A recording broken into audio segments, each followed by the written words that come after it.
Hello, True Health Seeker. I have a very exciting announcement. I have spent over a year, I've spent about 14 months collecting all of my information that I use with my clients for ending anxiety, and I created an online program. I'm very excited about it. We just launched it. And for you, for free, I have a webinar where I teach you 2 powerful mind tricks for removing anxiety, ending worry, and controlling fear so it stops controlling you and your life. In my free webinar, you will learn what causes anxiety and how to stop it, the science behind the mind-body connection, overcoming fear of public speaking, getting unstuck, ending that fear of things not working out, ending procrastination and overwhelm, and feeling excited, grounded, and calm instead of fear and worry. I have so much to teach you in my free webinar, and I'm really excited for you to come check it out. Go to freeyouranxiety.com/webinar. That's freeyouranxiety.com/webinar, or look in the show notes of today's podcast and you'll see the link there so you can jump into the webinar and learn all these wonderful, powerful tools that will end your anxiety and create excitement and happiness instead. Go to freeyouranxiety.com/webinar and sign up now, and I look forward to seeing you in the next live webinar. Welcome to the Learn True Health podcast. I'm your host, Ashley James. This is episode 236.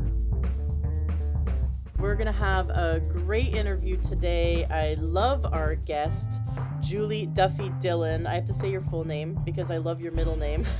Thank you, Ashley.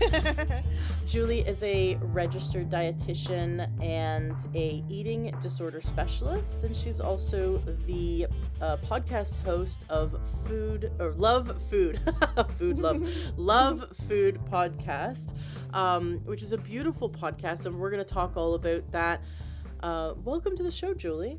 Thank you so much for having me, Ashley. I'm so excited to chat with you. Absolutely. And I love the work that you do. I think it's really relevant. I've done over 230 interviews, and back near the beginning of the show, I had a few like eating disorder people on, and everyone has a different take. Everyone has a different sort of style and method. And the feedback I got, and so this is really like early on in my podcast, the feedback I got was that they had dozens of people calling them asking for coaching.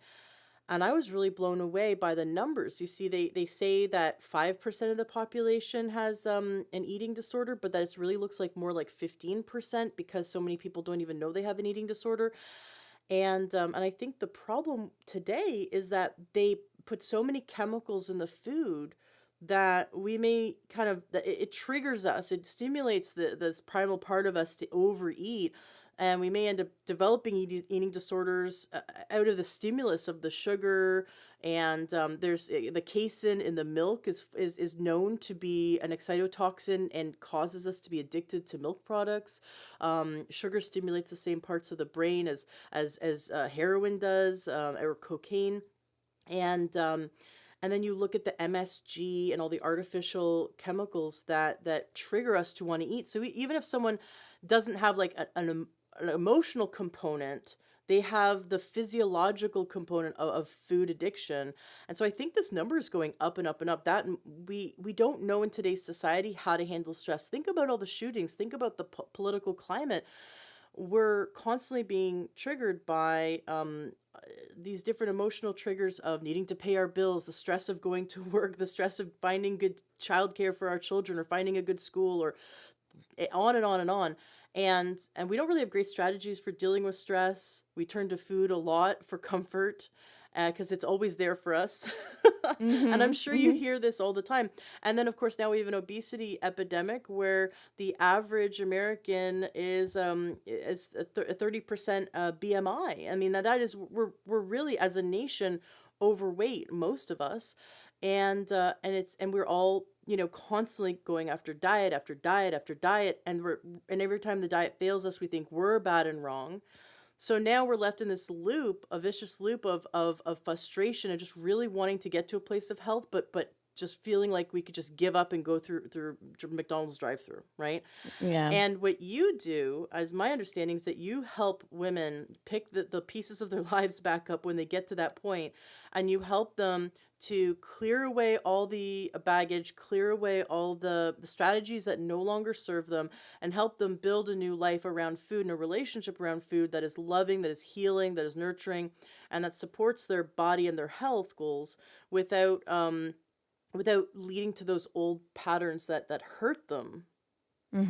Yeah, what I find myself doing oftentimes, like you said, is like picking the pieces up that have fallen. And for so many people, they think that, they are able to control all these aspects of health.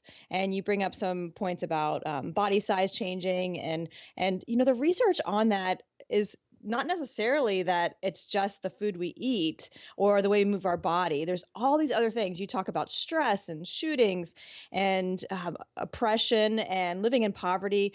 Those are powers that are even bigger. Like there's 75% of our health is determined by these outside things that we may not feel like we have control over.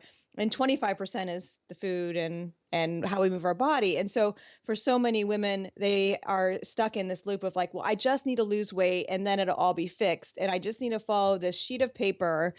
And what I like to do is to remind them like, hey, your body has wisdom, Mhm. and wisdom from generations and generations, and let's tap into that. What actually energizes you and what depletes you. And for everybody, there's going to be different answers, and my job is not necessarily just to say eat this, not that. It's to kind of grab someone by the hand and walk with them to help them figure out what is the best answer. And so, fighting what I've noticed, and especially being an eating disorder specialist, is that focusing on weight and fighting weight, especially with things just like food and movement, is futile. Like it's because diets don't work. We it's not even something that should be debated anymore because we know for sure that research has been able to show that when you look 2 years plus out, that most people regain the weight. Like when I say most people, even like Weight Watchers studies show 80% of people regain the weight 2 years out. And I say even Weight Watchers, I'm saying like even like the diet company's own study is showing that weight is going to be regained. And so what even more is a third to two-thirds will regain the weight. And so I think it's really important to talk about the weight part of it, because when we pursue weight loss, I think then we miss health. Mm. What about health? And health is not just the food we eat and the things that we're drinking, how we're moving our body. It's also how much power we have in our world. And so thinking outside of the box in a sense, but also taking a bigger picture view, I think is really important. And how I help people take their journey towards food peace. I love what you just said. How much power do we have in the world? Hmm. I think that I have struggled with weight my whole life. I have been dieting since I was a teenager, and I looked at it like I did the original Weight Watchers. My mom took me. I was like 14 or 16, somewhere around there. No, I was 14. That's right. When I went to the original Weight Watchers, I remember my mom taking me, and I remember all the recipes and getting really starting to get excited about different Hmm. recipes. Um, and like I came home and made some kind of like graham cracker and applesauce dessert or something. But I started to look at what's going on with food that I don't have control over it. And in my teenage years, I realized that I had such little power in my life, and food was the only thing I could control. My mom both my parents were A-type personalities, highly controlling. Hmm. And and of course you go to school and the teachers are controlling you. You have a social situation and your peer pressure and your friends are trying to control you. I come home, my parents are trying to control me. And I realized that early on, like food was the only thing that I could say, I choose what I put in my mouth or what I don't put in my mouth or how much I put in my mouth. And it became the only power that I had as a kid. Hmm. So Yeah. I saw that. So when you said how much power do we have in the world, it's like, well, when we feel really powerless and really helpless, we can feel pretty powerful around food. Yeah, I'm a dietitian, so I hope it's obvious to you and anyone listening that like I think food is important and health's important. And I also think sometimes food can be like the ultimate distractor. If there's something that's just so intolerable going on, even something like a trauma, or maybe not something like a big T, like a trauma, but maybe something just tough that you have to deal with on a day-to-day basis. Food can be this really nice, easy thing to just think about. That's just easier than that really yucky, uncomfortable thing. And I feel like it's almost become this normal kind of distraction. Like we all need to worry about our weight, or we all need to be pursuing weight loss. And if we're not, then we're letting ourselves go. And I really believe that's too black and white. There's so much nuance in between letting Hmm. yourself go and pursuing weight loss or dieting. Like there's a bazillion places in between there. And because I feel like that's a cognitive distortion, right? So, Mm. um, you can actively pursue health and not diet at the same time. It definitely can happen together. That's what I call plateau. Like for me, I'll go on these like, okay, I'm gonna do. I mean, juicing. I'm using that as an example, or some kind of Hmm. extreme where I'm like, I'm gonna do the ketogenic diet. Ketogenic diet should not be the rest of your life. It's very like, okay, I'm doing it. I'm with a health goal. Like I'm doing it for 1 month or I'm doing it for 3 months. If that's if and of course supervised by a professional. If someone has a lot of weight to lose, I think ketogenic can be done really unhealthfully if not done properly, but after that, then it's you don't go back to the old way of eating. Like you said, you don't just like throw it out. You want to do like a maintenance where it's like I'm eating healthfully, but I'm not restricting myself and I'm not technically dieting. I'm just living a lifestyle of health. And a lot of people can just maintain a healthy weight Hmm. while doing that and not really having to stress about food choices because they know they're just I'm overall everyday choosing health. Yeah. You'd mentioned something and it reminded me of that saying like I just need to lose weight and then I'll be happy. And Hmm. people put that carrot in front of them, like you said, to ignore because food is easier to think about, or that future weight loss goal is easier to think about than dealing with what really got them there in the first place, which is 75% of is their external environment, is Hmm. stressors, and then their reaction or lack of reaction to the stressors. I want to get into all that, but first, let's hear a bit about your story. So give us some context of your expertise. Julie, what led you to become a registered dietitian and an eating disorder specialist? Well, I'm going to give you the Cliff Notes version because it's definitely like a twisty, turny, crazy kind of path. But it's my path, and I love what I do. I was a dietitian prepared like most conventionally trained dietitians. I got out of school, and we go to school for like 6 years to do this job, and I thought I was more than prepared to help people. I was going to fix them with my shiny new diet tools. And what I found after just a few years is that most people were not able to lose weight because I felt like that was my job. I was going to help people lose weight to be healthy. And the tools that I had were kind of missing the point because I could feel other dynamics in the room. And honestly, my brain is I'm definitely not type A like you said your parents. I'm like type M. I'm definitely like a big picture kind of person, and I'm probably more of a therapist in my wiring than most dietitians. And so I could tell when I would be in the room with people that there was some family dynamics going on, some stressors that like poverty, or oppression from other things that were so much of a bigger deal that were more important than how many fruits and vegetables a person ate. And so I felt like I'm not trained well enough to do this work. So I quit for a while, and I took like a leave of absence, and I got a master's degree in mental health counseling.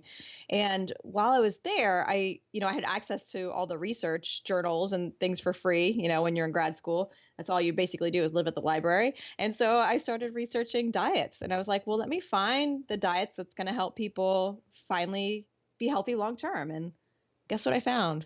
There weren't any. I was like, wait, there's no diet that's going to help people long term.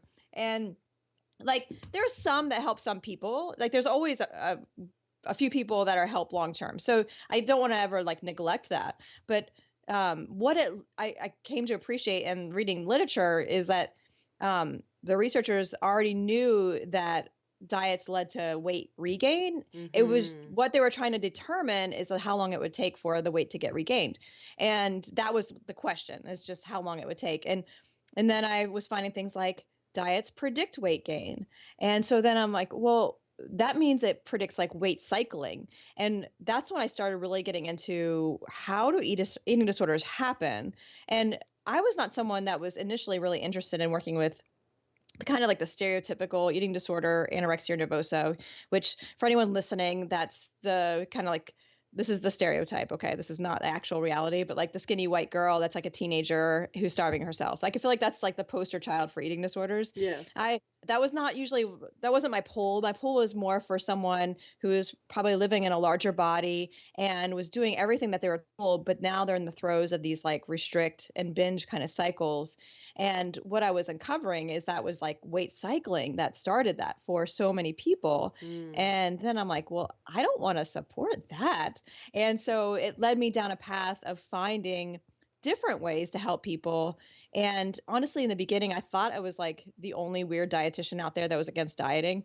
But then I found my people eventually. There's a lot of us who are dietitians, conventionally trained, who made lots of mistakes and found that like there's a way to help people promote health without pursuing like a change on the scale. And I'm really big on like naturally helping a person like connect to what helps them feel better, and it's going to be Mm-hmm. different for every person. And so it and instead of like focusing on that actual number on the scale, I feel like one of the things I say at least 100 times a day with my clients is weight loss is not a behavior. We don't know what's going to happen, but we do know that this helps you feel healthier. This gives you more energy and this makes you feel sluggish. So use that information. You can trust your body to get that information. The number on the scale is not going to give you the indication of health or not. And so what I feel myself doing now is teaching other dietitians to do the same thing, which is really exciting, honestly, because so many of us, I've been a dietitian for almost 20 years, and I have a lot of shame for all the like the dieting I promoted in the beginning, especially with the children I was working with.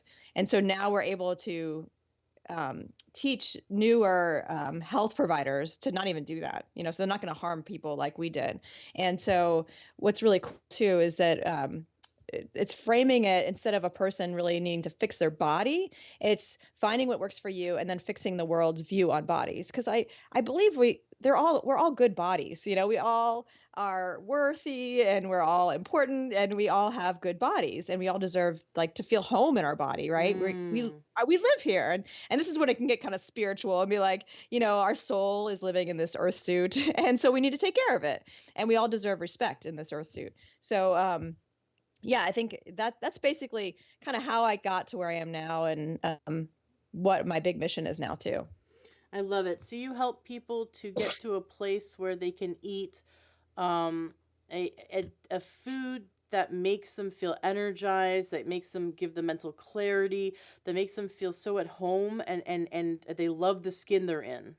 Well, they at least feel at home there. So I had that nuance with like not everyone loves their body, and I don't think that you have to love it because that's going to take some time because we're brought up um, really being fat phobic in a sense. We're all brought up not liking bodies of size, and so if someone's walking around and their body is larger than people around them, they're naturally going to internalize that body like body hate, and so what I believe though is that we all deserve to feel like at home where we live. And so finding food now and health now that feels good to you, I think is really important. Instead of what I'm kind of alluding to is I feel like there's a discrimination based on size, and that keeps people from being able to connect to health for them. It keeps people from getting the health care that they need because they feel so bad about their body. So they don't want to go to the doctor because they don't want to get on the scale, and just get the same lecture over and over again.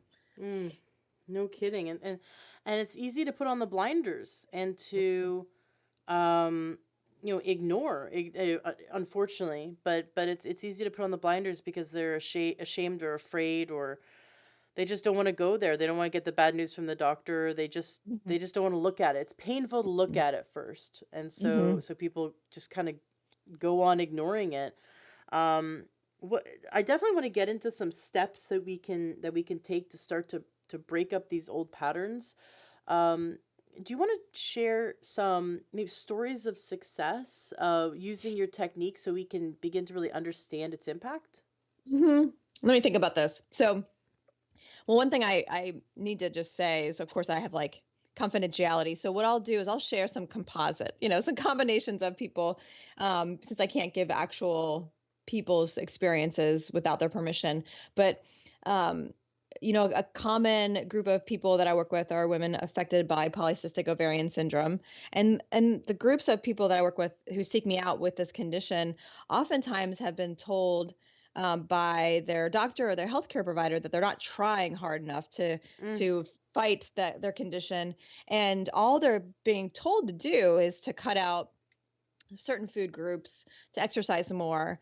And frankly, like it seems like the docs are not even really asking how much are you exercising or what are you eating. They're just saying you need to eat less and exercise more, obviously, because you're too big, which is horrible because I actually know a number of people who are affected by PCOS, and they run sub 4 hour marathons. They are amazing athletes and very healthy, and they still are living in this larger body. So a doctor will say, I won't give you any medication to help with your fertility until you lose more weight, when they really cannot exercise anymore. If someone's doing sub 4 hour marathons, they're running and exercising way more than, I mean, you don't want to do any more than that. That would be harmful. And so basically, what I'm trying to say is, what for people with PCOS, or people who are in a place where they're being told to just keep pushing their body. What I found for so many of them is they were cutting out everything and really pushing their body, and it was feeling like torture. And they weren't feeling better; they were feeling worse. And their sleep was getting worse, their self-esteem was getting worse. And what I found so many of them were saying is that they were being told that no one believed them, that they were doing this, that they were actually trying really hard, and they weren't getting the results that was expected of them.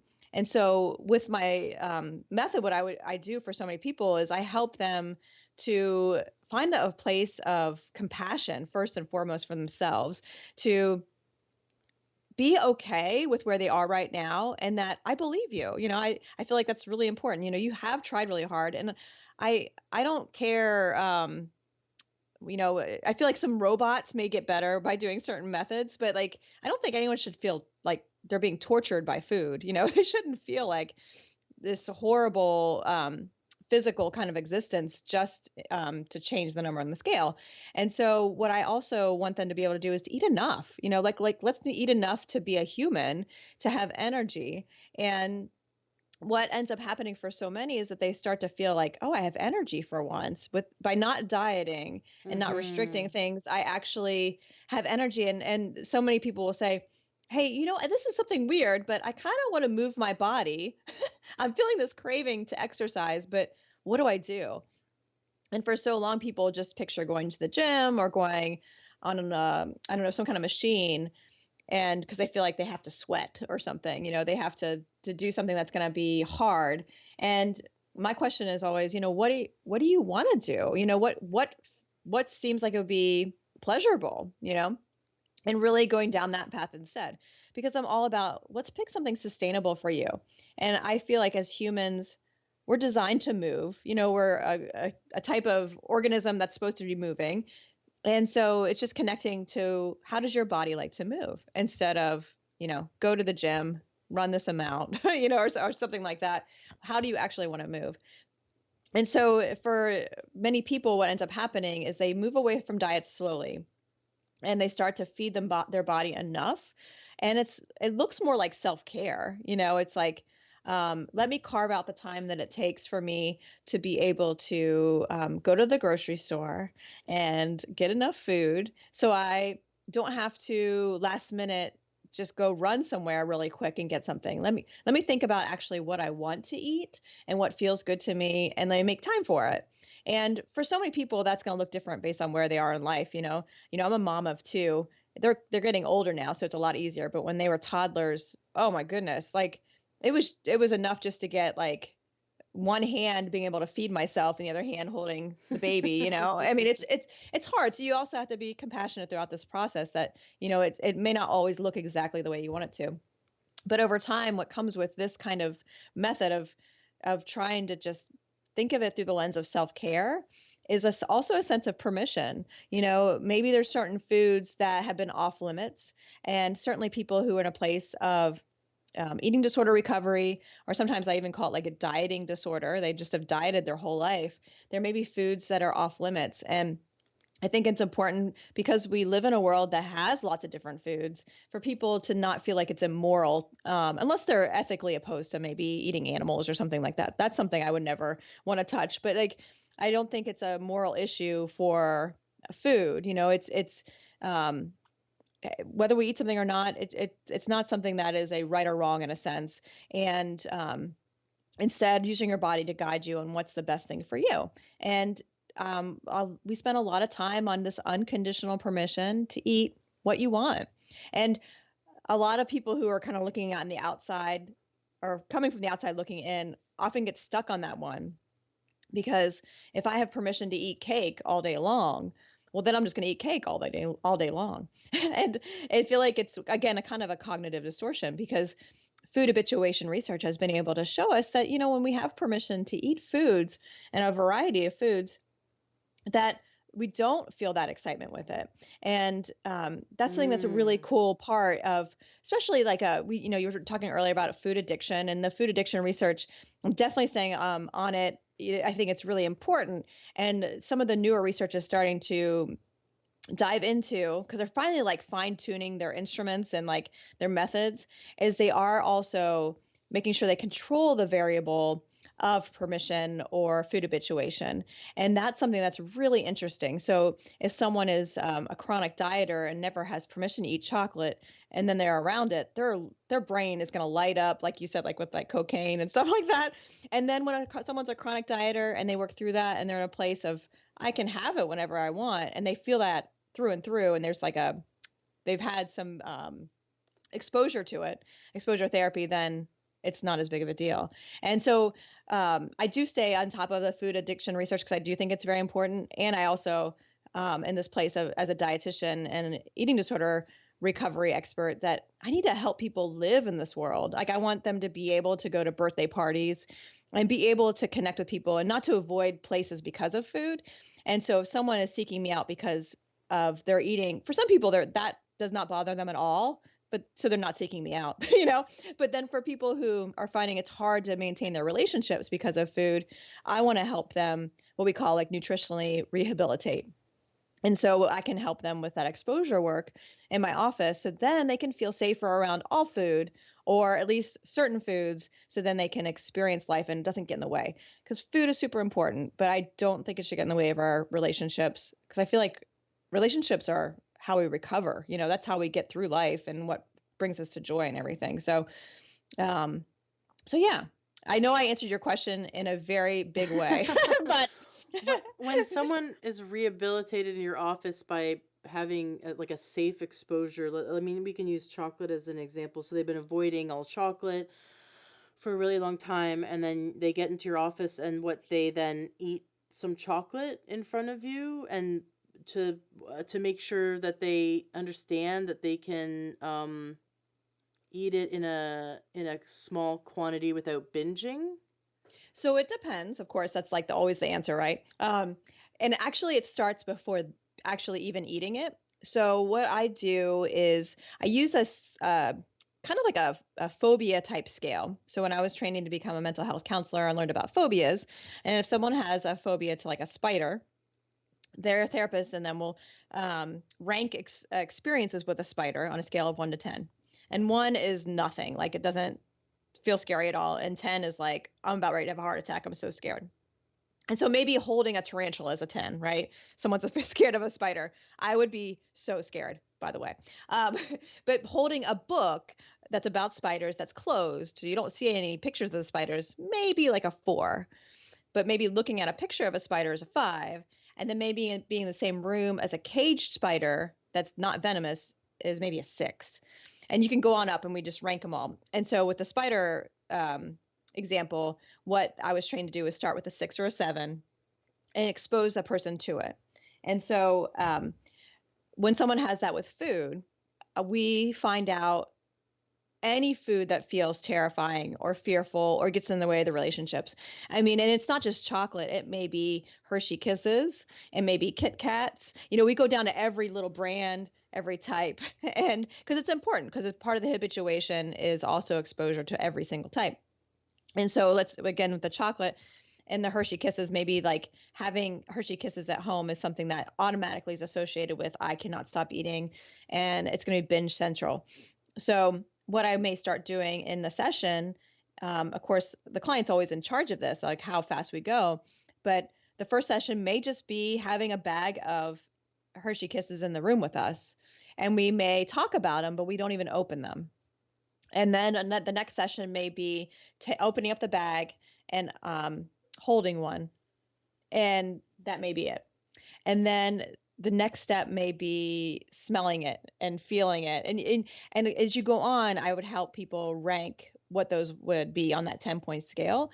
And what's really cool over time is if holding a Hershey Kiss with its wrapper off is maybe a 6. And we do that for a couple sessions, just like hold it in our hand and smell it and not even eat it.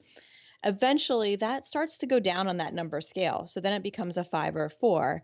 But then maybe eating one and only having access to one then becomes a 6. So we'll do that. And then eventually, and this does take time. I mean, you could probably hear just by me talking about it. This takes like months to do. But over time, having that exposure, eventually people will feel that their brain is just not as excited about it. And what's really neat is if again, using that Hershey Kiss as an example, is that once you do that with one food, it very quickly happens with other ones. So we very quickly get through more. And so then they're not saying no to invitations anymore to be able to connect with other people around food, because it doesn't feel as big of a deal anymore, which again is my total goal, as I want people to be able to live their life around food and recover. So you're showing them that they do have control, because my understanding is Mhm. that their fear is that they go out of control. Mhm. Because they Mhm. would anytime they would have that food at home, they would always finish the whole box or the whole bin or whatever it was, and they felt out of control with that food, and so they became afraid of it and restricted. And what you're showing them is they have control over it. I think that what I see is like when people have this, as you said, the excitement goes away. It's sort of like when we're teenagers and these forbidden things like sex, drugs, and Mhm. alcohol has this really big appeal and charge because it's forbidden. We don't know what it would feel like. And as teenagers, I think as humans, we're wired to want to continue to seek new experiences. That's how we survived through the millions of years we've been here, is that we need to continue to seek more and more, and like a variety of foods, so we didn't all get stuck eating sweet potatoes like the only one thing. So Yeah. we're programmed to seek new experiences and to seek new foods and to have these constantly go out there and explore.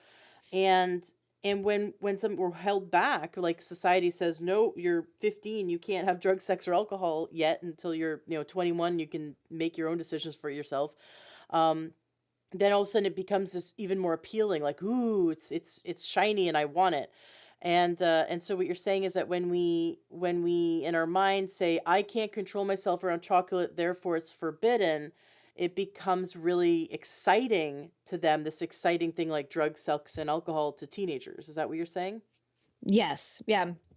For sure. And I feel like a lot of parents will be really frightened about their kids eating, and even just how you were describing it as it relates to drugs, sex, and alcohol. I feel like there's a normal amount of experimentation that happens with food as well in that age group, and I think it's really important as parents to give their growing children like some structured way to do that, to make sure that the house doesn't have like absolute forbidden foods unless they need to be, in a sense, like if someone has this massive allergy or intolerance. I encourage families to not have forbidden food that's at home, unless, of course, there's an allergy or intolerance. And, for some families, they may not want to have things like high fructose corn syrup or food dyes in their house. And what I encourage families to say is when they're with their growing children is, in our family, we just don't have XYZ, and you may see it at other places. and you probably will have it at other places. That's okay. And just in our family, we don't do that. And I think that's really a great way to kind of educate about so many things that, like, some families value different things, and that's okay. And also to not make it seem like super exciting. So then there's this like excitement factor, like where they have to go and get it.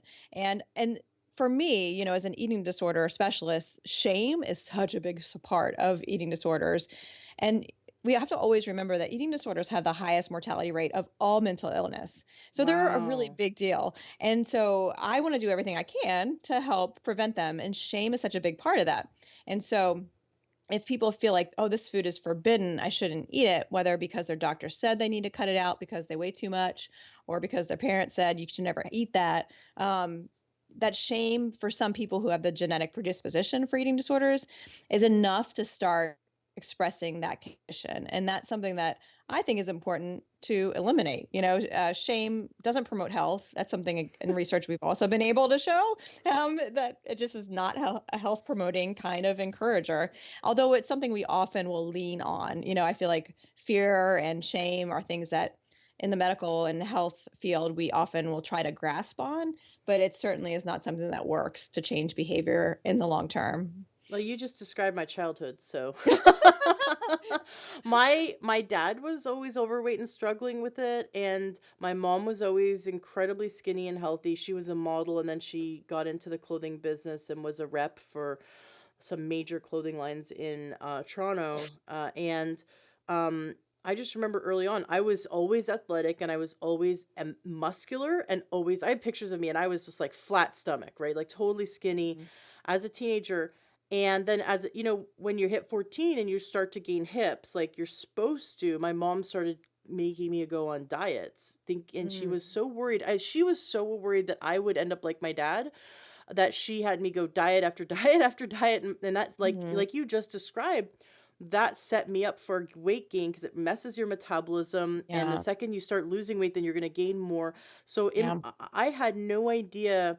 I mean, in my teenage years, I had no idea what it looked like to eat healthy, and it's only been recently, in the last Mhm. 7 years, that I have developed what, because I'm in my late 30s, that I finally have developed in the last 7 years what it looks like to eat healthy, and Mhm. to eat, not be restricted. To I've worked through a lot of that emotional stuff, and I've gotten to the place where, if I do restrict myself, it's because, like you said earlier on in the interview, if you know that food doesn't make you feel good, like why would Mhm. you want to eat it, right? And so, Mhm. like, if I wanna have a piece of chocolate cake, I'm gonna make sure that it's gluten-free and that's not made with cane sugar, because 'cause I'm allergic to cane sugar.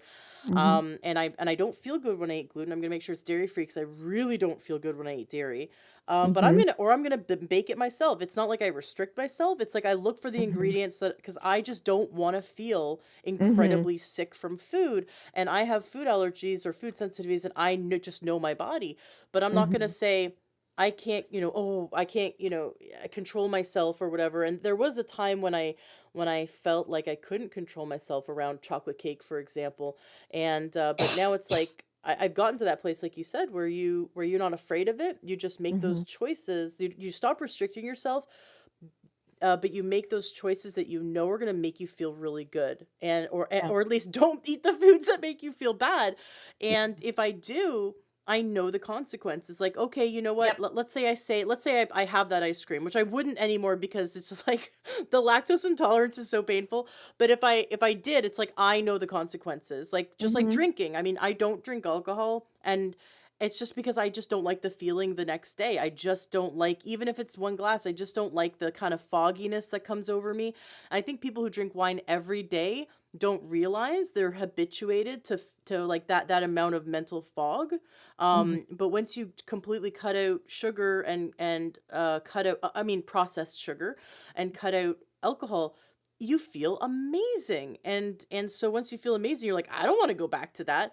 So, but in my childhood, incredibly restrictive household, and my mom would shame us unbelievably. I remember once I ordered a side, like a something with like a fish with a side of rice, and she yelled at me in the restaurant. Like she just shamed me for doing that. And I was a teenager, and I'm like, to this day, when I eat rice, I think about her and how Wow. she would shame us.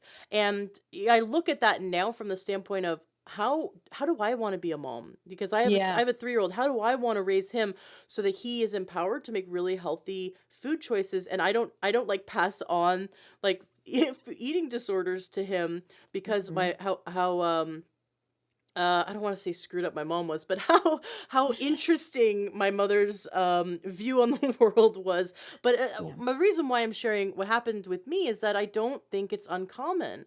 I think No, it's I v- don't think so I think either. it's I don't think very it is common, either. and she came from a place of love. Like she loved me so Totally. much, and I get that. I totally get that now. Her restriction and her shaming, she was coming from so much love because she was so afraid that I would end up unhealthy, and so unfortunately when our motivation is fear-based, we don't tend to make the best decisions. We do need to Right. come we need to come from genuine love, and also love for ourselves, and love and forgiveness for ourselves, love and forgiveness for our children requires us to give us some room to mess up and not beat ourselves up about it, right? Yeah, yeah. I agree. I think your mom was coming from the place where she thought she was doing the best she could to protect you. And, we do live in a world that is not kind to people of size, like for sure. And so, if your mom was seeing your body develop, and for girls, we gain 30 to 50 pounds the 2 years before and after our period starts. Like that's just what we're Wow. supposed to do. No one tells us that, right? I'm gonna tell my daughter that. But really, we're supposed to gain that. And for some people, it's like a little bit each year, and for some people, it's all at once, and for other people, they go through a growth spurt and then they gain all the weight. So, it's really frightening for some people when they see their child's body getting bigger rapidly, even though it's what it's supposed to do. And so, because as parents, I know you get this, like we want to protect our children. And so we want them to feel like they have a place in the world. We want them to be healthy and live a long time. And so, of course, then we want them to, be living a life that's going to provide all of that. And I can think of there's lots of different marginalized groups that were told to just be different in order to fit in, and now we know that's so wrong. And I think 10 years from now, we're going to be saying the same thing about people of size. We're just going to say, oh, that was a really shameful part of our past. We should not do that to kids. And we should let them, like, teach people how to notice what feels good and what doesn't. And honestly, when we're little, when we're 14 and our body's going through that rapid change, we just don't have as much discernment. Not, I shouldn't say everyone doesn't experience this. For most kids, their body just needs so much energy to do puberty that it doesn't matter as much as you and I know you said you're in your 30s and I'm in my 40s. We probably have more discerning kind of choices. Like there's certain foods that I feel super sluggish when I eat, but when I was 15 years old, it felt great. Yes. And Yeah. it's just different. My body was in a different place. I'm in a different season of life, and so when one of the things that I think is just universally great to teach our children is that you can trust the messages that our body gives us. And if we feel fear or if we feel hunger, those are things that we can use to help guide us. And if something doesn't feel appropriate, use that to guide you. It's not that you're doing it wrong, it's just that someone may be doing something inappropriate to you. And so same thing with food. If you're hungry and or you're needing some satiety or pleasure with food, as parents we can provide some boundaries. We have consistent meal and snack times, and we offer lots of variety. And I don't have like dessert at every single meal at my house, and yet I have dessert often, but it's not something that I have for every single meal, like I said, because I want them to have a variety of foods. So yeah, I feel like your mom, we need to give her lots of compassion. Like she did exactly what she thought she was supposed to do to protect you, and we need to give you lots of compassion because it didn't help. It made it harder for you. So it just kind of introduced you to weight cycling, probably, and Yes. a chaotic kind of relationship with food, which Yes. is normal. Which is really Right. normal. Sadly, that's a really normal experience now. So you think I mean, is it abnormal for someone to have an ideal body weight and a really healthy relationship with food? I think what's the most abnormal is for someone to be in a larger body and not ever diet. Um, because, especially as a child's gaining weight, and if they're basically told, "Oh, you're getting too big," the message usually is then, cut back, and that starts to make the cycle start to happen and make things more makes more disease, long term. Mhm. And so, yeah, I think normal eaters, which to me, a normal eater is someone who relies on hunger and fullness, enjoys most foods, and like food is something that promotes health and pleasure, and that is really abnormal. But it's even more abnormal when you're a person of size.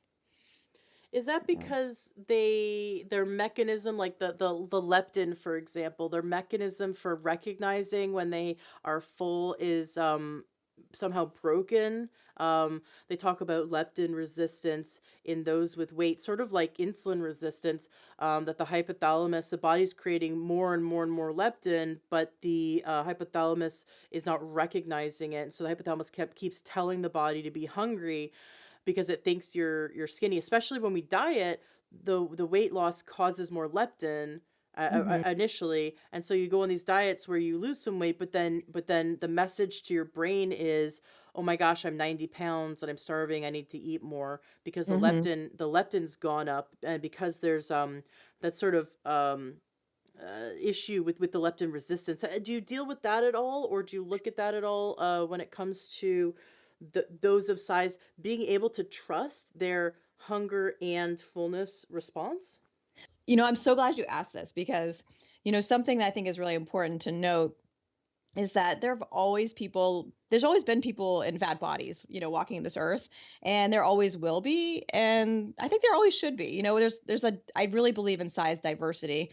So I think it's important to not, I don't pathologize size. I think there's just some people who are going to be bigger, period. And I also think that we weigh more because of dieting. So there are people who have been victims of the diet industry that really, like you said, it's messed with their hormonal regulation of hunger and fullness. And so what we've been able to see is that people who weight cycle or who, yo-yo diet basically, which is the norm for anyone going on a diet, that eventually their body needs less calories to maintain a certain weight, um, to than it did before. I'm So if laughing someone, because that's I have experienced that. no, I've that's so tracked my normal. calories, Yeah. and I'm like, how come I can eat 1,200 calories and not lose weight? Like, like what's going on? I've totally experienced that, so I'm Mhm. laughing at that Well, science statistic. is well, science you're basically demonstrating, like, in your own research,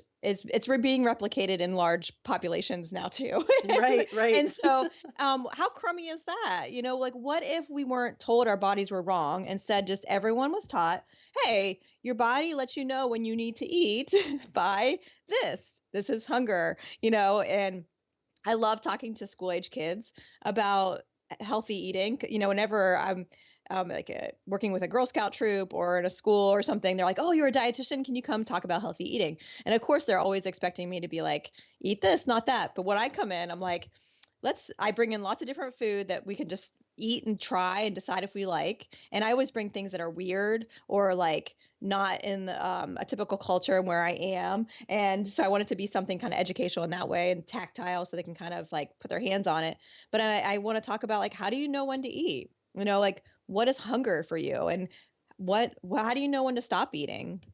And those are things that I think it's important for us to verbalize what those are, so then it helps our body image basically stay more secure long term. And I really want people to rely on that. I feel like relying on hunger and fullness and satiety kind of signals that we were born with is really important for long term health. It's something that, since I use an evidence-based approach, is really important to me. I've been able to Mhm. see now over the last almost 20 years how that has helped my clients long term, but then also I'm seeing it in the research too. So, yeah, maybe some kind of diet can help someone in 12 weeks lower their triglycerides, but what about 5 years from now? What does it do to their triglycerides? And it's like, oh, it makes it go higher. So I'm like, I'm not going to support that. I'm going to want to do something that's like long term. So, Mhm. I love this idea of the long-term health and marrying the emotional and mental with the physical, because that really is looking holistically at the person. And Mhm, also I love that you look long term, mhm, uh and see like the long term forecast for dieting is not good. It's just up and down and up and down.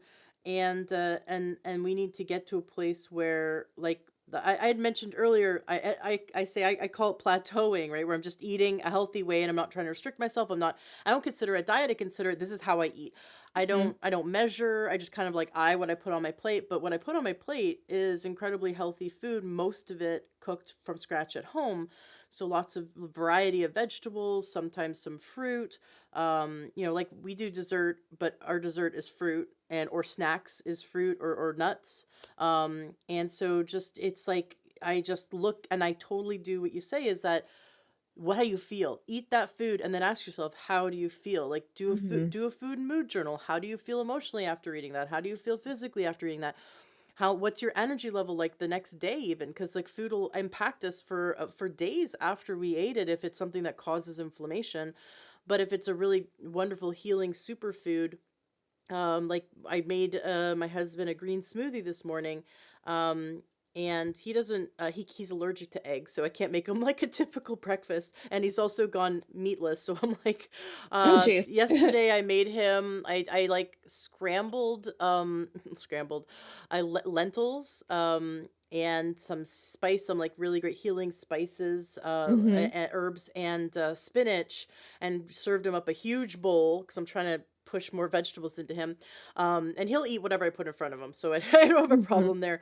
But, and then today I just made this big, gorgeous green smoothie filled with vegetables and an apple. And it tastes actually really delicious. My husband said, Oh, it looks like there's chocolate in here, because I use beet greens. And so I'm not measuring it, I'm like, and I mhm, made enough for like three people. I made this big thing full, but it's not like it's 5,000 calories. It's a giant green smoothie. It's actually really delicious. And and so I've just gotten to this place, but I noticed I don't gain weight and I don't lose weight. I'm just mhm, eating and I'm listening to my body, and I'm just feeling super healthy. So when you get your clients to the point where they're eating what they love, like in terms of like you said, they're relying on hunger and fullness, they're eating for health and pleasure, they're happy, they're happy with their diet, with the way in which they eat, mhm. but they're not gaining or losing weight. Then what do you do? But their health goal is still to lose weight. How do you work with them then? Well, I am pretty clear. Like I try to be super transparent in that I could care less what they weigh, and I really, it really is to me a moot point. Now their doctor may care, their partner may care, but I don't care because I'm like, hey, these behaviors, you feel great. And look, your cholesterol has come down and your blood sugar has come down. And look, you're ovulating. This is so great. Your fertility is increasing. um these are that's like those are such amazing markers of health. And yeah, you weigh the same, although I wouldn't know because I don't typically weigh my clients. So or they'll say, I weigh the same. And so why would we need to even focus on it then? And for a lot of my clients, what we end up doing is turning that kind of frustration where it belongs. Like I feel like there's a lot of I think I said earlier, like fat phobia in this world. There's like people who really are fearing Mm. size. And so if someone is in a place where they're very healthy, and they're eating all the fruits and vegetables they're supposed to be eating, and they're all these markers of health are normalized, then why do they need to lose weight? And for so many people, it's important then to turn that to an anger, and Mm. that's a really healthy thing, instead of like putting it inside and like this. Often call it like a shame cloak. Like take that off. That does not belong to you. Like you are actively pursuing health, and this is where your body wants to be. And for a lot of people, like you described your experiences growing up, I have lots of people that I work with that have very similar journeys, and they probably just needed to be at a higher weight. That's just what their body wanted. And maybe like your dad, you were saying, is in a larger body. And so for some people, that's just what it was supposed to be. And maybe not as large as they are now because of all the weight cycling, but at some point, that's just now what their set point is. And fighting it for so many people just keeps them in that eating disorder loop of restricting and then binging. And so what's really cool is that eventually when those cycles start to slow down, then like you said for you, like your weight kind of just stays the same. And there's a lot of research on how that is super healthy to no longer have your weight bounce around. Like whether someone is really into pursuing weight loss or someone's more like me who is I call myself a weight inclusive practitioner. We all agree that yo-yo, like that up and down thing, is not healthy, And so there's something really healthy about being stable, like just staying at the same weight. Yep.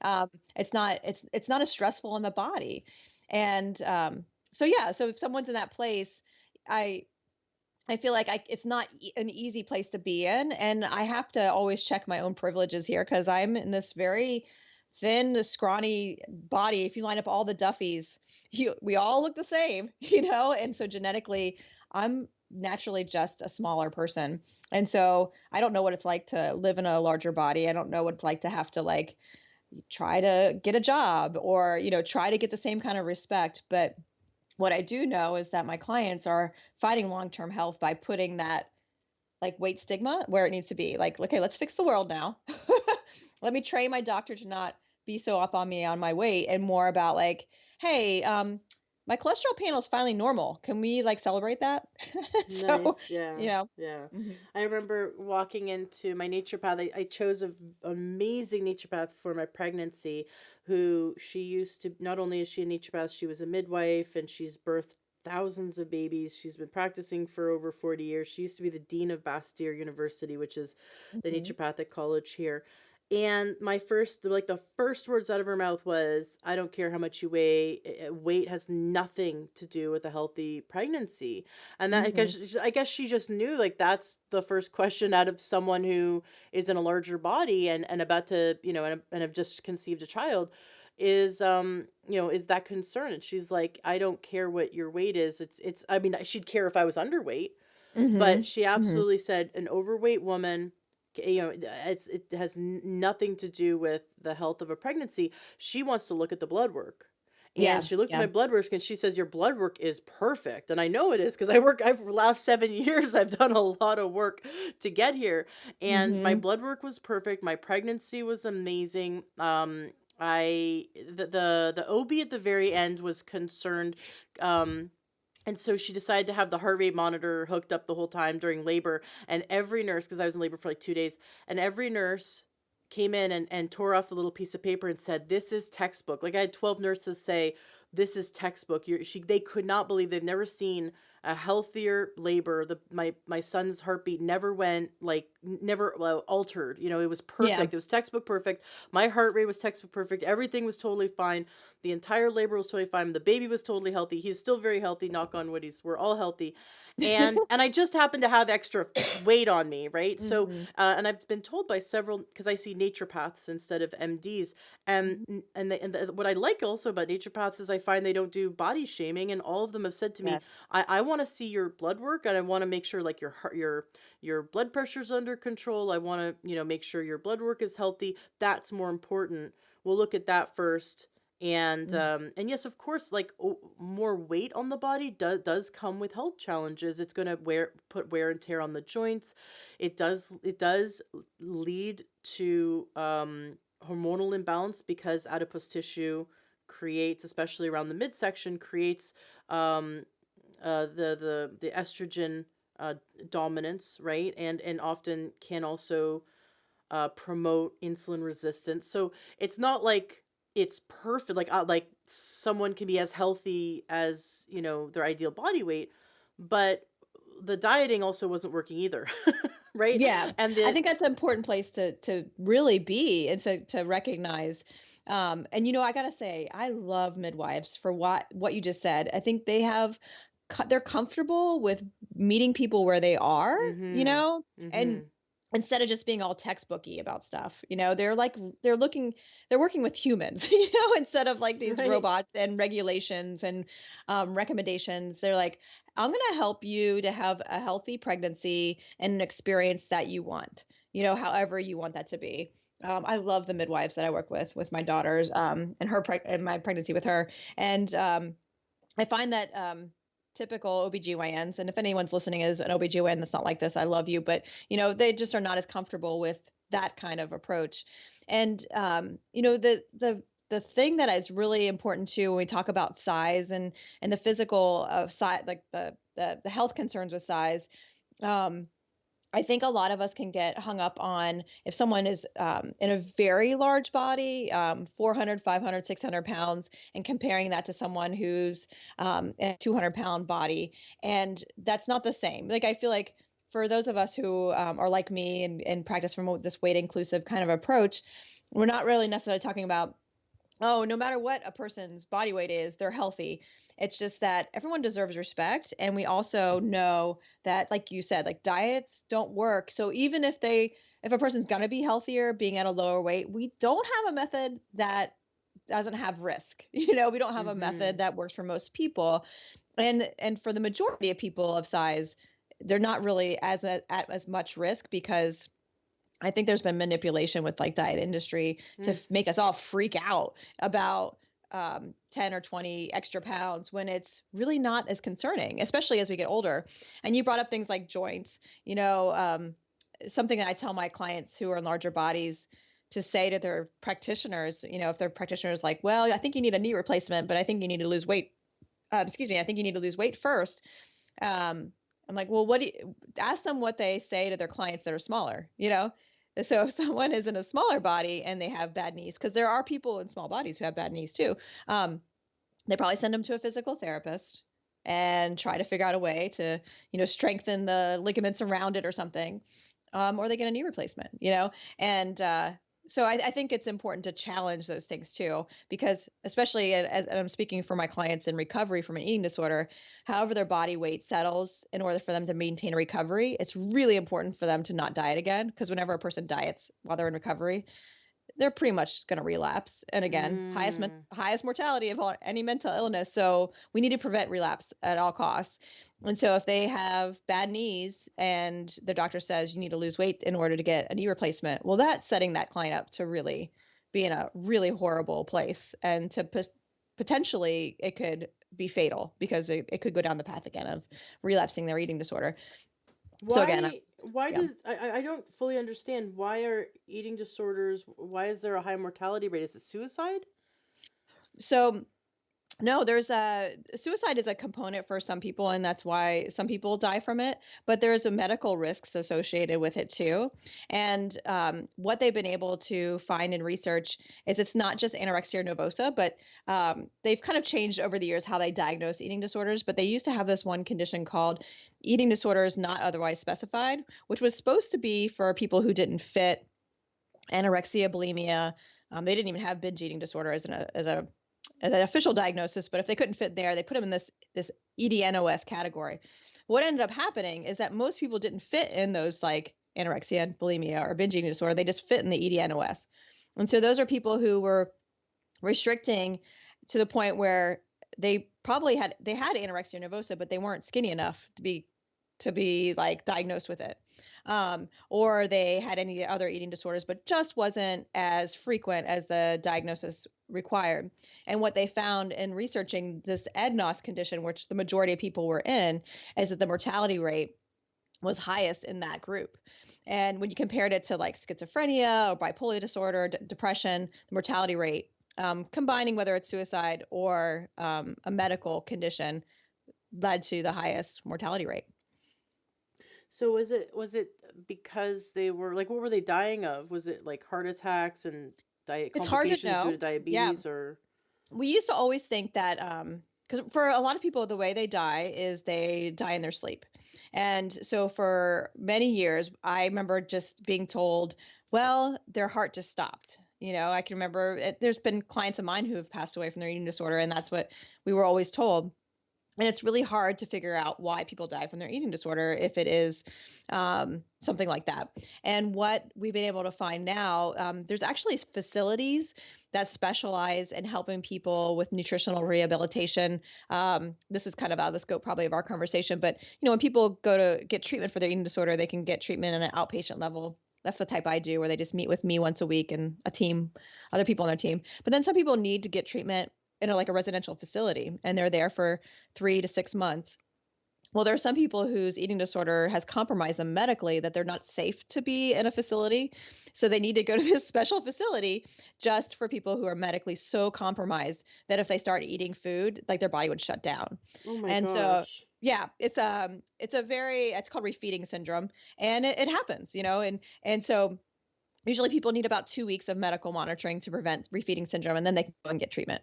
Um, but when people were dying at these facilities, and they were getting such intense medical monitoring, what the doctors have taught us is usually what ends up happening is that they go brain dead from low blood sugar, because there's so little sugar or glucose in the body, that as the person's going to sleep, that's the longest period of time without any food, that they eventually just run out. Like their muscles don't have any glucose to spare, because that's one way we can get it, or their liver can make glucose, but it just doesn't have enough to get through the whole night. And so people end up going brain dead while they're sleeping, and then their heart stops. So, Were they um, skinny at this point? Because the body goes, it kicks into the ketosis, and the brain lives off of ketones when so you that's don't the have thing any that's glucose. yeah. So that's something that's really important, is that you definitely can't tell by looking at someone how malnourished they are. I mean, Right. I gotta say though, as a dietitian, I can kind of tell because I've been trained on a physical assessment. There's certain parts of like the face that I can tell, or if a person lets me like feel their skin a little bit, I can tell, but it's outside of body weight. And so I have had clients who are 300 plus pounds, but their heart rates are in the 40s because they're so malnourished, which that's really low. You don't want your heart rate in the 40s. You need to go to the hospital when your heart rate's in the 40s.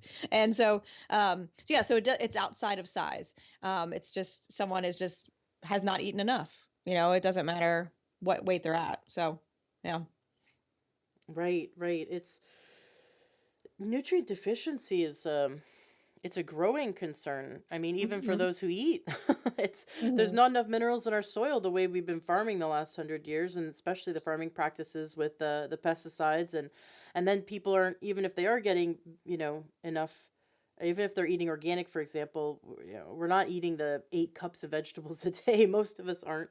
So are we really getting all of our minerals and vitamins just from our food? It's I just had Dr. Mark Hyman on the show, and he talked about, like the the the different types of diets that we need just to sustain life, and Hmm. that how important supplements are, for example, to help us keep up on certain nutrients that it's really hard to get from our food these days. So I can imagine someone who's been living so restricted, they, obviously have further nutrient deficiencies. And then Totally, on a totally. I was to say the nutrient deficiencies, whenever I work with someone who's restricting, is when I get to recall all my um like micronutrient coursework in my mhm, nutrition degree. That's when I like get out my old textbooks, because that's when I'm seeing it. I'm like, right. wow, that's really amazing. And they may be following a trendy diet, but yet they are eliminating so much. I feel like some people get in this kind of like, well, um I want to be paleo, but I'm also going to be vegan, and I'm not going to eat this and this and this and this. I'm like, wow, you're combining like every every diet. Can you just pick one? Just pick one and just go with that one instead, because um, because you're going to miss out on some micronutrients that are hard to get now, and if you go without them for so long, it's going to make you Yeah. it can really send you down this path of disease. Yeah, the best thing is that diversity, like, just, Hmm. choose. I was just talking to one of our listeners the other day, and I said, every time you go to the store to buy groceries, obviously organic, but choose a new vegetable you've never had before.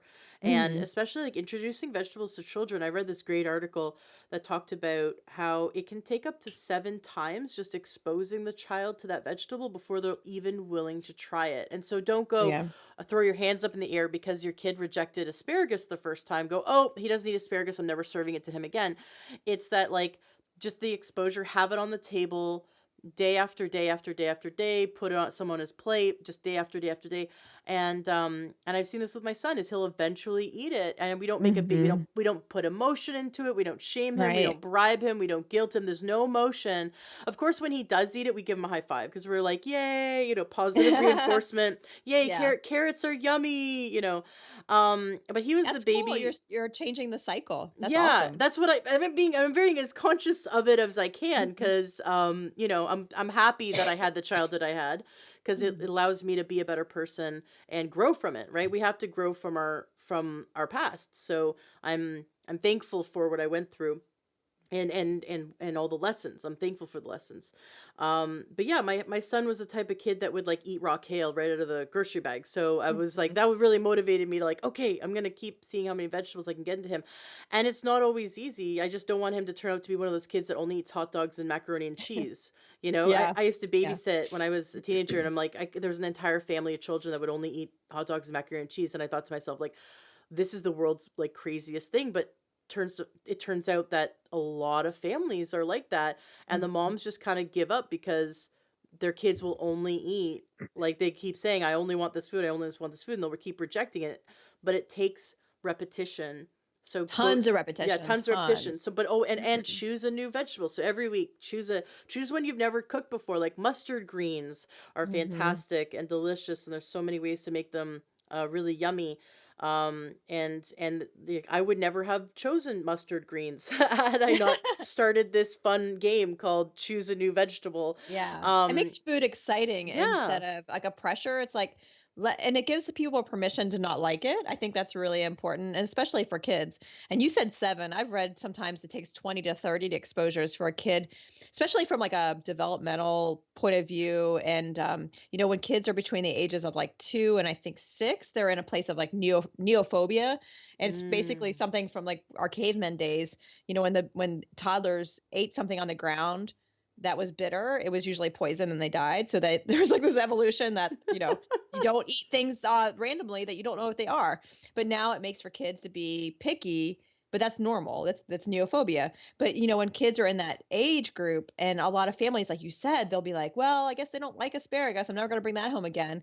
Well, no, that's not the kid doesn't get to decide what the choices are, first of all. Exactly. I'm the mom, and my partner, we help decide what the choices are going to be. Sometimes I may say, hey, what kind of like ethnic food, we'll pick a country, or what fruit do you want with dinner tonight, or something like that.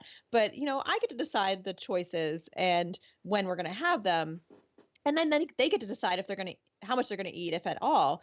And what's really cool is that if you want to really help protect a child from an eating disorder, which I feel like everybody's going to want to avoid, is it's really important to frame it. Do you want your kid to be a healthy eater today, or do you want your child to grow up to be a healthy eating adult? And I feel like you can't really have both, especially if you're framing it as like, how many fruits and vegetables is my kid eating total in a day, if that's the way the person's defining health or not. Because especially Mm. during that neophobia time, they're not always going to want things that are bitter because of developmentally through evolution. That's just something that their body's been trained to avoid to prevent poisoning.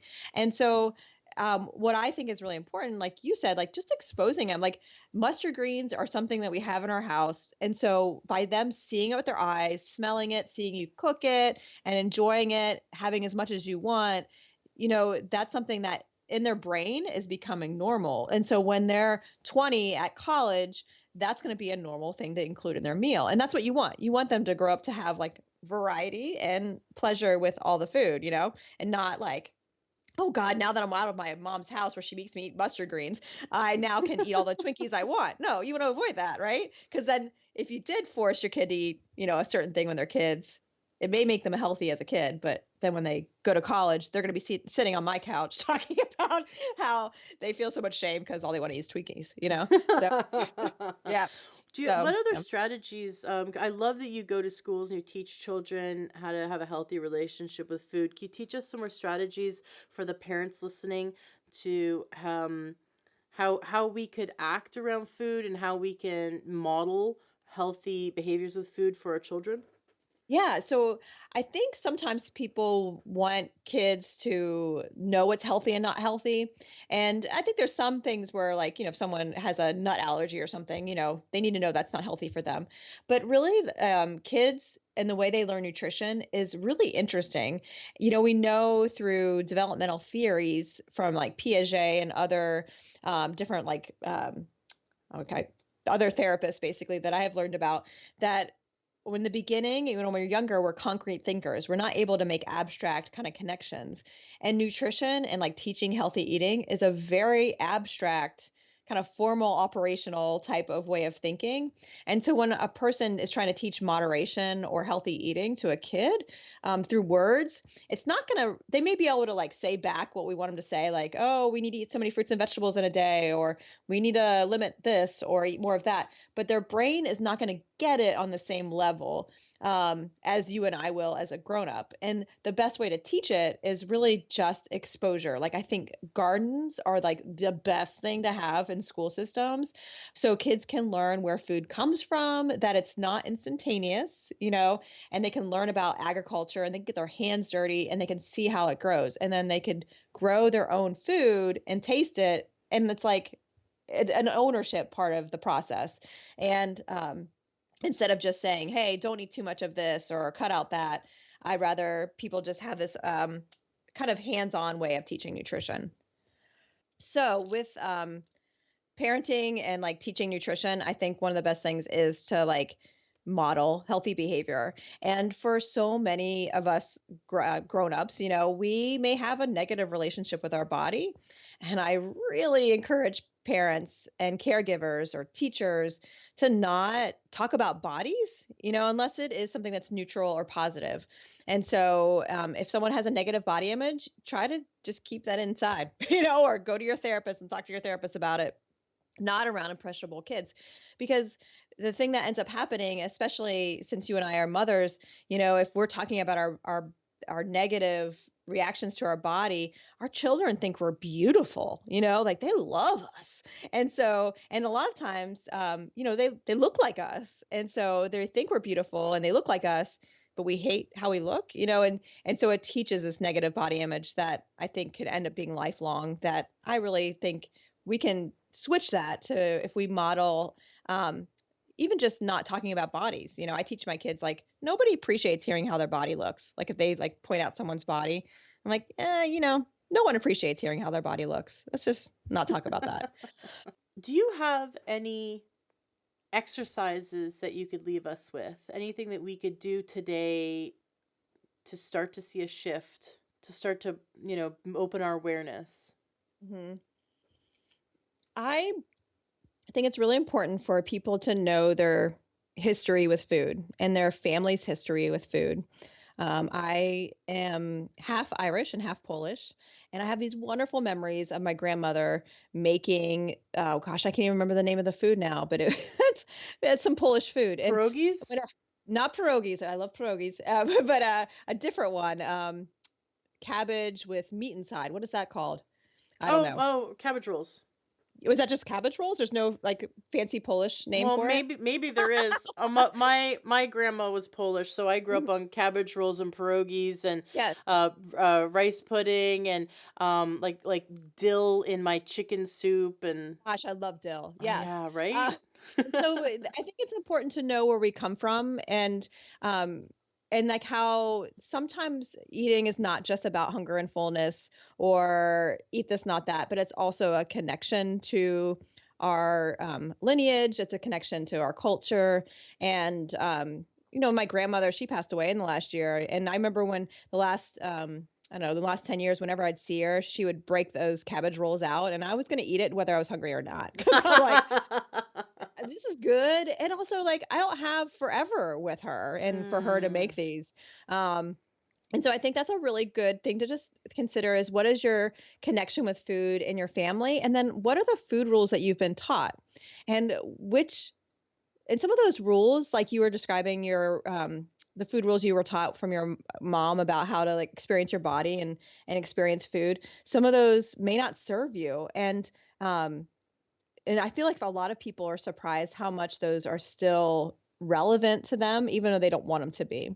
And that's basically an awareness exercise, is really doing an analysis over your own diet history. How long have you been on a diet? And then from there, I think it's important to just know, like, you can trust your body. And what about those times when you notice there's pleasure coming from food? Maybe it may be cooking the food is pleasurable, eating it, and then afterwards it's feeling pleasurable. To me, those are all markers of healthy eating. You were describing some foods earlier that make you feel awful, and that's where I'm like, oh, there was no pleasure afterwards. Maybe in the beginning there was some pleasure, but Ah. there wasn't pleasure after. And so, making sure that you have permission, no matter what. Like you said, you can eat those things that. Like, did you say dairy is something that really hurts you? You can Mhm. eat it, but you're going to pay for it. Like, it's Yep. going to feel uncomfortable. And I think the way that you're framing it is coming from a place of compassion and self-care, because it's like, well, I can have it, but I Mm. don't think I want it. And really trying to frame that. And those are all things that are behaviors and individual, and you'll notice they're also not about weight. They're just like Mhm. what serves you and what helps you feel energized, and go from there, because your body was born with its own innate wisdom to promote health, so you can rely on it. Even if it's been a while, you can get back to it. I love that you have us switch our paradigm to be of self-care. And so Mhm. everything that we're putting in our mouth, and it could expand to that. Everything I'm putting in my environment. So whether it's watching TV or reading a book, whether it's sitting on the couch or going for a beautiful walk, whether it's uh, hanging out with people that are toxic or hanging out with people that leave me feeling empowered, right? Mhm. And so Mhm. we have this food that's spiritual and energetic and emotional and mental. So that kind of food. So am I filling my brain with crap TV, or am I filling my brain with amazing documentaries, or podcasts? Am I listening to amazing podcasts, or like this, like brain food, right? And Mhm. that it leave me inspired. So I like it, that principle of, do I enjoy making it? Do I enjoy, preparing it, even planning it? Do I enjoy planning what I'm going to be cooking this week, for example, like meal prep? Do I enjoy planning it? Do I enjoy the grocery shopping experience? Am I having fun when I cook it? Am I having fun when I eat it? And do I feel great afterwards? And even the next day, do I feel good? We could take that same self-care principle and put it towards anything. Do I look forward to going to my job? Do I enjoy my job while I'm there? And do I enjoy my job after I've left? Do I Mhm. enjoy the relationship I'm in, before, during, and like after that I'm around that person? And same with the friends, and same with the media that we consume.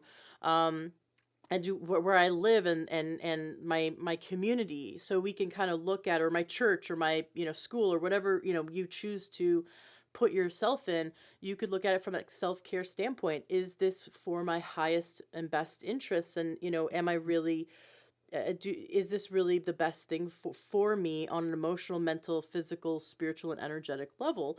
And if we come from that standpoint, then we can kind of gauge, like, wow, I can really gauge my happiness level by how much I'm enforcing healthy boundaries, and choosing foods and activities that fill me up with love and vitality and energy.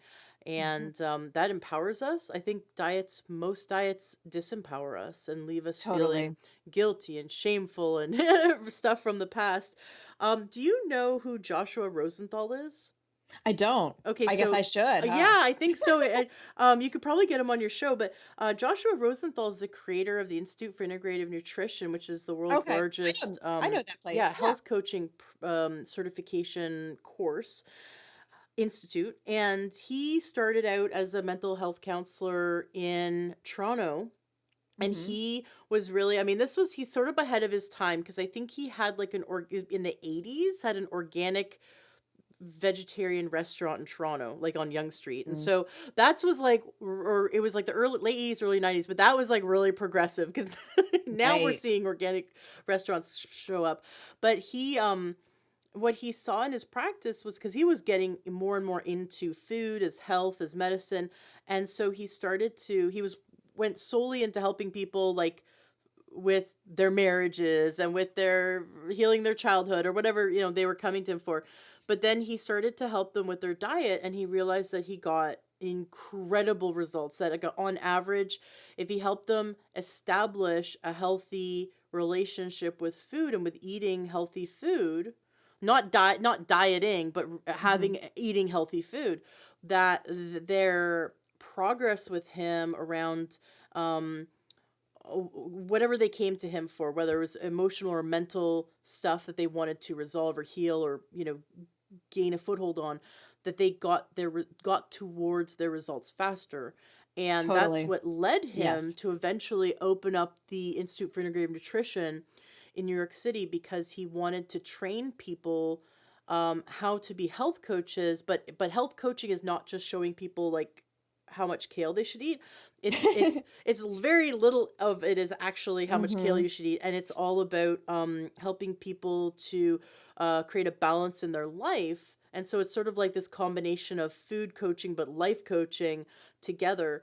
And I thought, I mean, obviously you have an incredible background and lots of experience, and I'm really happy that you help the people you help. And I just saw this little similarity in that he Mhm. noticed the same thing you Yep. noticed, that when people gain a healthy relationship with the food they eat, in terms of like they realize that I want to eat this food because I feel so amazing afterwards, and they get really excited about, like, I get excited about salads now. And I know that sound I don't mean like the salads that you would buy in a grocery store, or like in a salad that you would get at a restaurant. Like those are just like lettuce with dressing on it. I mean, my salads are like five different vegetables and, nuts and seeds, and really Mhm. just an avocado, and just really really super delicious giant, like, cornucopia of of greens, and it's so delicious, the diverse flavors.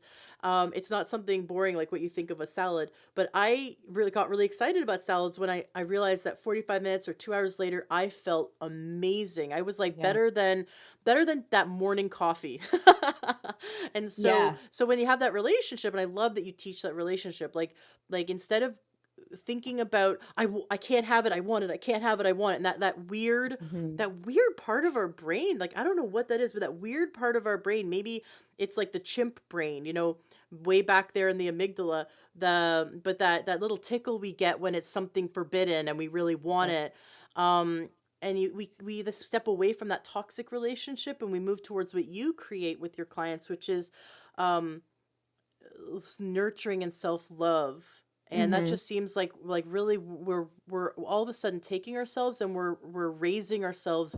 Now we're adults having an adult relationship with food. Right. That's exactly how I frame it with my clients because, I talk about this shoulding kind of side, eat this, not Mhm. that. And that's kind of like the parent. And then you have this rebellious kind of teenager, and it's a pendulum swinging back and forth. But in the middle, where it's like an adult voice, and, you're an adult and you're in charge and you get to decide. And what you were just talking about, it's funny because that gentleman that founded the Institute for Integrative Nutrition, is that right? Yep. I Mhm. think I got it right. He kind of came in it from the opposite angle that I was coming from as a mental health Right. counselor and the moving toward nutrition. But what I really notice with my clients is that how we relate to food is a window or like a metaphor into how we relate to other things in our life.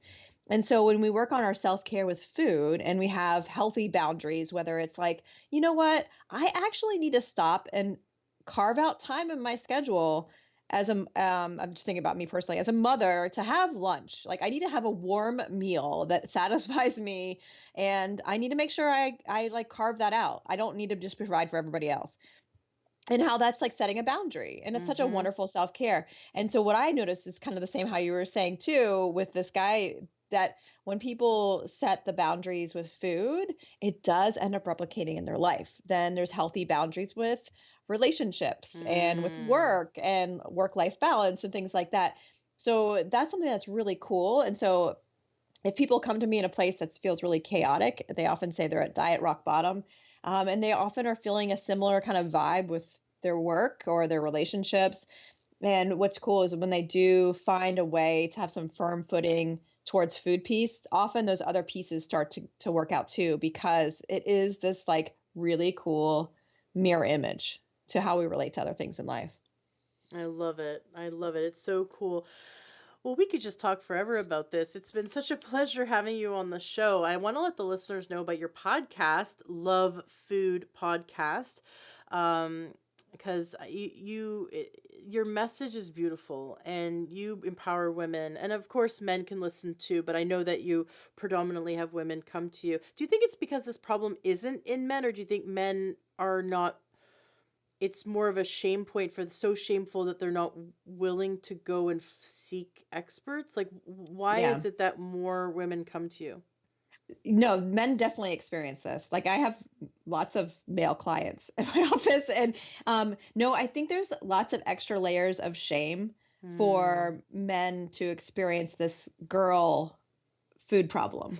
You know, It's not a girl food problem, but it's not. I It's get it. not. Yeah. Yeah, because we all eat and we all have bodies and we all live in a world that doesn't like certain bodies, and we're all like trying to just belong some way. And so yeah, men experience it too. And I think there's it's probably similar, I think it's probably going to have a similar kind of uh there's probably a similar amount of people suffering, but there's very few men who actually seek out help. It's like Well, 1 out of 10 or something actually seek out help. so for those women who are listening, if they have men in their life, best friends, uncles, cousins, brothers, fathers, sons, husbands,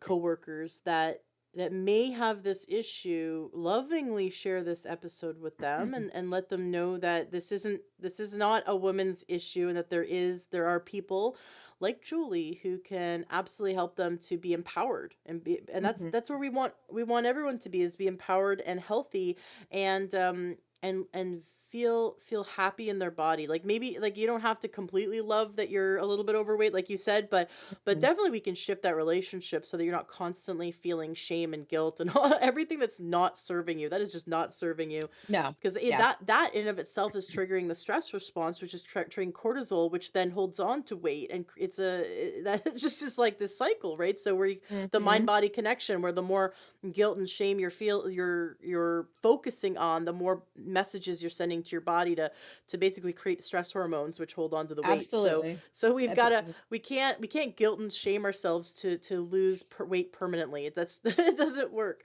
I want to let listeners know about your podcast. So, Food Love Podcast, they can find it on your website, or they can find it on iTunes and all the podcast directories. But juliedillonrd.com is your website. It's very beautiful, by the way. It's just, you Thank have a you. gorgeous website. Tell us a little bit about your services as well. Can someone work Mhm. with you over Skype, or do they need to see you in person? So I have a group private practice in Central North Carolina. It's called Birdhouse Nutrition, and people can work with us either via Skype or in person. And also one of the main areas that people are connecting with me, like you said, is over my podcast, Love Food, and it features letters from listeners who describe their complicated relationship with food. They actually write a dear food letter. They write a letter to food and talk about this complicated, messy experience, and are seeking peace. And what I try to do is help them find some experiments or something they can do to kind of rewrite their fate. And then the thing that's really neat at the end is food writes back and gives them some solutions to it. And it's like nice 20-25 minute, short episode. And I do focus mostly on people who are living in larger bodies who have a complicated relationship with food, and but it's certainly people in all different walks of life and different body sizes and different types of bodies have found their food peace journey just feel more secure by listening. So I hope you give it a listen too. I love it. Can I write a quick letter to food, and can it write back to me right now? Maybe. Okay, dear food, why is it when I'm near dim sum, I will not stop eating? I love dim sum so much, especially like those really wide rice noodles. What is it about really? It's a like a chow. It's called how fun or chow fun. What is it about really wide rice noodles that makes me want to devour the entire table? Well, food writes back saying, I wonder what it is about dim sum that connects you to so much pleasure. Oh my Maybe it reminds gosh. you of a time growing up, or maybe you're not around dim sum a lot because you grew up in Canada where you probably had access to more of it. And now maybe where you live, you don't have as much access to it, especially good dim sum, right? So I don't know. That's something that I'm thinking about with food. But uh, food wants you to have permission to eat it and enjoy the pleasure it brings. It's Love to food. that's that's totally it. My dad and I had some really amazing memories together around Mhm. dim sum. So that you said that, I just started bawling because Aw. that took me right back. It's so true. That's exactly it. My dad would take me Mhm, to dim sum, and he was mhm. teaching me the different Chinese, like how to say it in You say Mandarin, it very well. Like, I'm and like, "How do you know how to say all like those words?" ha gao, silum pai, silum mao, Aw. and we would order because we went to this place that they didn't speak a lick of English, and so my dad figured out how to order in Mandarin, and and Cool. so he taught me.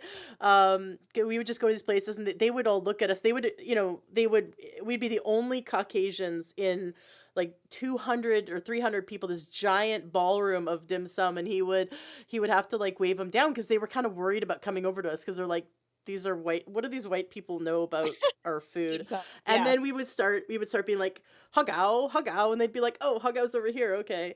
Mhm, But you're right. It's totally, dim sum is totally the pleasure that it brings me right mhm, back to being really close to my dad. I don't mhm, have both my parents. I've lost both my parents in my 20s, and it's funny. I mhm. never thought that that's probably why I Yeah, love it's that how food he so much. stays connected to you. I feel like that's I mean, I don't want you to cry in your podcast, but, like, also, like, I feel like it's a beautiful thing, though, like, that's such a wonderful way that you guys stay connected is in the present is through tasting the pleasure, and it like, your cells in your body, that your biology remembers it, and so it wants you to do that because it feels good, and it reminds you of your dad. I'm like, "That's so Absolutely. lovely." And I do like with I'll put some dill in and like any kind of soup, right? Because my grandmother, and I'm right back there. I'm 5 years Mhm. old in my grandmother's kitchen. She had a little tiny chair and table for me. And when I came to visit, and she would serve me all kinds of goodies, Polish food, but I can basically eat any Polish food, and I'm back in her kitchen, but specifically fresh dill, Mhm.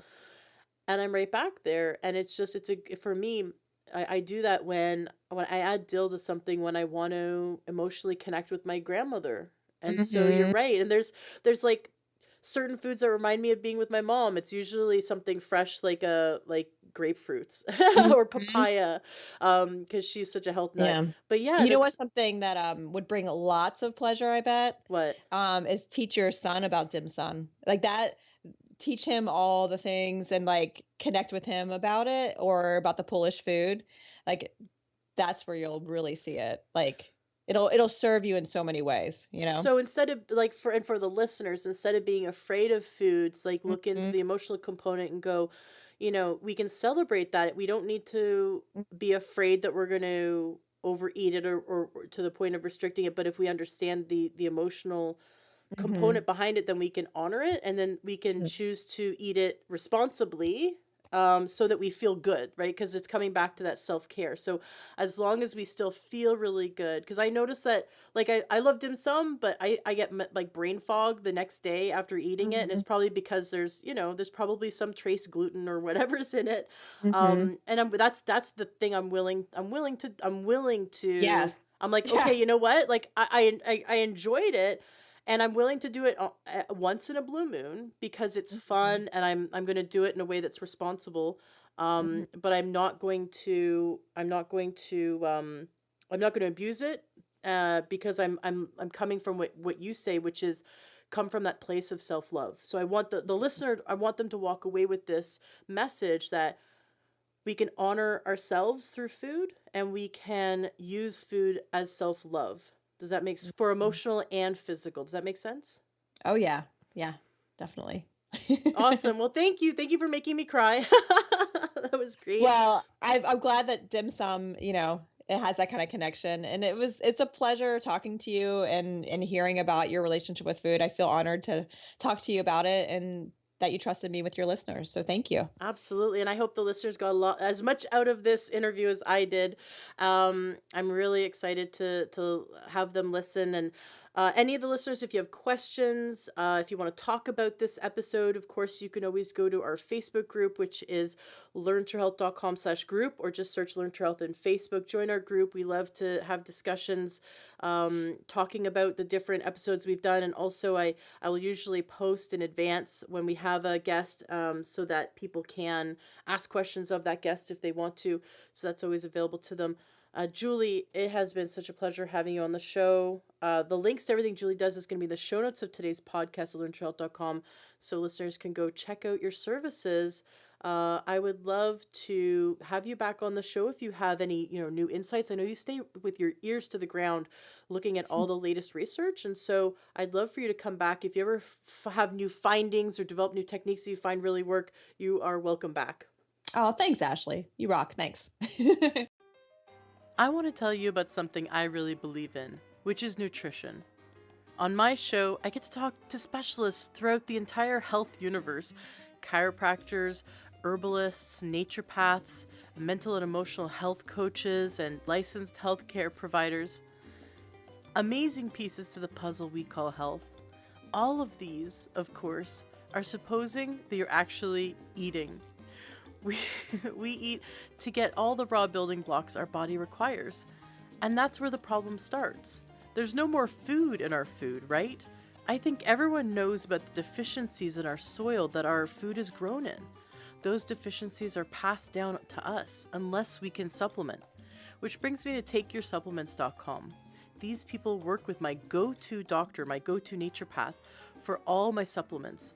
I've used them for 7 years. My family and I love them. They work. And if you'd love to address your nutrient deficiencies and figure out what supplements are right for you, then you definitely want to go to takeyoursupplements.com.